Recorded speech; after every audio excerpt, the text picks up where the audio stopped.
Après leur défaite à Mons en demi-finale allée de la Coupe, les Spirou devaient corriger le tir. Les Carolo étaient en mesure de combler leur handicap de 5 points. Pourtant, d'entrée de jeu, les Montois prennent la défense locale à défaut. Les Spirou ne parviennent pas à développer leur jeu et seul Chris Beguin est efficace. André Riddick nous offre encore une fois du beau spectacle, mais malgré toute sa rage de vaincre, Monceneau est devant après 10 minutes de jeu, 17-23.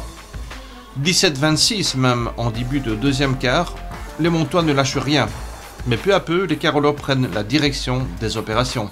Hamilton est impérial au rebond et Wright présent dans la raquette malgré la bonne défense de Cage. Broyles montre la voie et fait du bien aux Sambriens, c'est 25-28. Wright et Mallette sont dans la cœur joie et permettent aux Spirou de clôturer cette première mi-temps sur un score de 35-28, ce qui les qualifie virtuellement.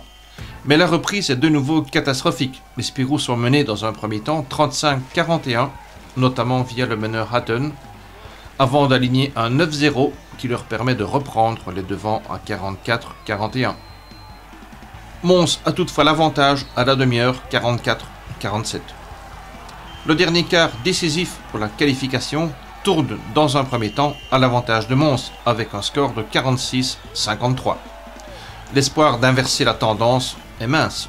Cependant, Gomis, qui était en manque de réussite, retrouve toute sa verve et avec l'aide de Green, redonne l'avance au Carolo, 62-59 à la 38e. À 20 secondes du terme, c'est 68-65. Les Carolo sont à 3 points de la qualification. Mais faute de ne pas pouvoir bien négocier la dernière attaque, c'est Monceneau qui gagne son ticket pour la finale.